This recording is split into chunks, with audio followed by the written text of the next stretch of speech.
नमस्कार, मेरा नाम राजा बिहारी। आप इस वक्त मीडिया वाला देख रहे हैं। देखिए, बिहार विधानसभा चुनाव में काफी कम समय बच चुका है और इस समय में एक कुछ ऐसे वीडियो अलग अलग क्षेत्रों से आ रहे हैं जिस वीडियो को देखने के बाद तेजस्वी प्रसाद यादव अब सोचने पे मजबूर हो गए हैं।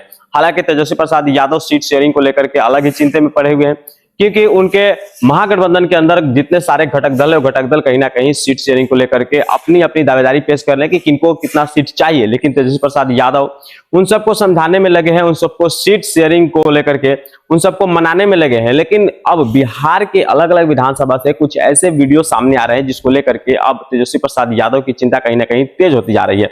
दरअसल एक वीडियो वायरल हो रहा है जो हरसिद्धि विधानसभा की है। हरसिद्धि विधानसभा पूर्वी चंपारण लोकसभा क्षेत्र के अंतर्गत आता है और पूर्वी चंपारण लोकसभा क्षेत्र के अंतर्गत हरसिद्धि विधानसभा से जो ये वीडियो सामने आया है, इस वीडियो में कहीं ना कहीं मुस्लिम समाज अब आरजेडी का विरोध करते हुए नजर आ रहा है। दरअसल एक बार इस वीडियो को आप लोग ध्यान से देखिए। हालांकि इस वीडियो को आप लोगों ने काफी बार देखा होगा क्योंकि ये वीडियो अभी के डेट में काफी वायरल चल रहा है। इस तरह की कई वीडियो है लेकिन ज्यादा चर्चे में यही वीडियो है।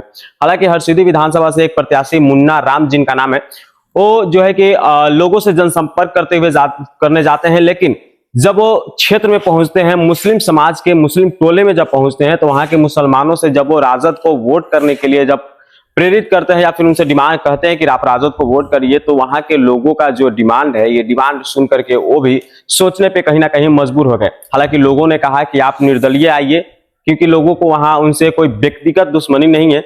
अब निर्दलीय आइए, आपको पूरा वोट करेंगे, एक भी वोट इधर उधर नहीं जाएगा, नहीं तो आप एमआईएम को जो है कि एमआईएम के साये में आइए, अगर आप राजद के साये में आते हैं तो हम आपको नहीं जानते हैं। दरअसल पहले आप बार ये वीडियो देखिए। हम लोग का एक ही मुद्दा है, एक मिनट, हम लोग का एक ही मुद्दा है। अगर एआईएमआईएम आपके गठबंधन में आती है तो सरकार आपकी बनेगी, ये तो निश्चित है। मुसलमान पूरा कट के 18% जो भी है वो जाएंगे, 1% इधर उधर नहीं। अगर मतलब एआईएम गठबंधन में नहीं आती है तो फिर हम आपके सामने, आप निर्दलीय आइए, हम अगर आप कैंडिडेट हैं तो हम पूरा वोट देंगे आपको। नहीं तो फिर अगर आप आरजेडी से आएंगे तो हम आपको नहीं जानते हैं।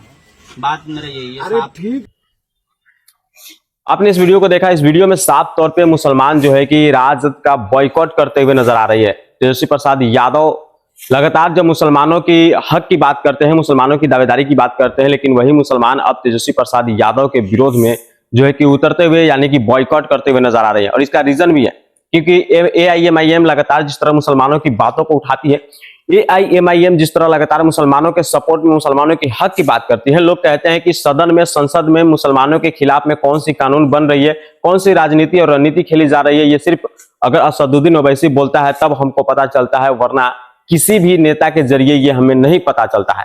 मुसलमानों की हक की बात जहां होती है वहां एक चेहरा आता है जिसका नाम असदुद्दीन ओवैसी है।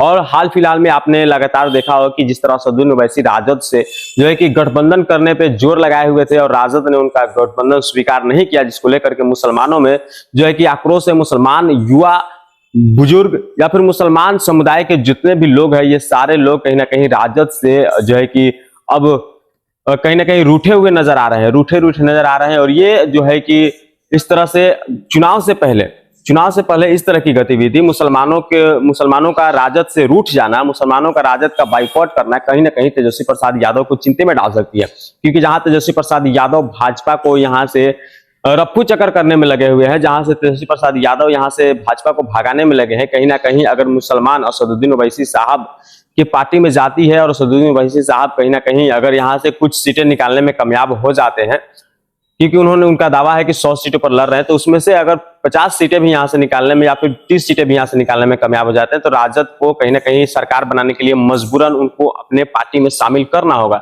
या फिर चुनाव के बाद ही सही, लेकिन शामिल तो करना होगा। अगर मुसलमान एक तरफा हो जाते हैं तब, अगर मुसलमान एक तरफा एआईएमआईएम के पार्टी को वोट करते हैं, तो कहीं ना कहीं कुछ जगहों पे जहां मुसलमान समुदाय की आबादी ज्यादा है, जहां मुसलमान समुदाय जो है कि निर्णायक भूमिका निभाते हैं, वहां पे कहीं ना कहीं इस चीज को देखते हुए जो है कि राजद के खेमे में क्या कुछ चल रहा है, ये अब राजद को सोचना पड़ेगा। तेजस्वी प्रसाद यादव के ऊपर लगातार आरोप लगे रहते हैं कि मुसलमानों को सिर्फ इस्तेमाल करते हैं, तो अब तेजस्वी प्रसाद यादव को दिखाना होगा कि वो मुसलमानों को सिर्फ इस्तेमाल ही नहीं करते हैं, बल्कि उनके हक की बात भी करते हैं, उनके हक की दावेदारी भी करते हैं, उनको उनका हक भी दिलाते हैं। और ये जब तक तेजस्वी प्रसाद यादव नहीं करते हैं, तब तक कहीं ना कहीं अब मुसलमान उनसे रूठने लगे हैं। इतने सालों से जो एमवाई समीकरण था, अब एमवाई समीकरण कहीं ना कहीं बिखरने के कगार पे आ गई है। तो ये जो वीडियो है, ये वीडियो कहीं ना कहीं अब बिहार विधानसभा चुनाव में कहीं ना कहीं घातक साबित हो रहा है तेजस्वी प्रसाद यादव के लिए। और मुसलमानों का ये स्टैंड कहीं ना कहीं उनकी जो है कि ताकत को दर्शा रहा है, उनकी ताकत को कहीं ना कहीं ये वीडियो उनकी ताकत को पहचान दे रहा है कि मुसलमानों की बिहार में क्या ताकत है। 18% मुसलमानों का बिहार में क्या ताकत है, मुसलमान जो है कि बिहार में क्या कुछ कर सकते हैं अपने ताकत के दम पे, कितनी क्या कुछ सरकारों से अपनी जो है कि मांग को रखवा सकते हैं अपनी ताकत के दम पे। ये अब मुसलमान समझ रहे हैं धीरे धीरे और अपनी ताकत का इस्तेमाल कर रहे हैं। इन सब चीजों को देखते हुए तेजस्वी प्रसाद यादव क्या कुछ सोचते हैं, क्या कुछ उनका अपडेट आता है, अगर आएगी तो हम उसको भी बताएंगे। बाकी ये वीडियो आपको कैसा लगा, मुसलमान जो कर रहे हैं ये उनको करना चाहिए नहीं करना चाहिए, ये प्रतिक्रिया कमेंट बॉक्स में जरूर बताइएगा। मेरा नाम राजा बिहारी, मिलते हैं किसी वीडियो में, तब तक के लिए।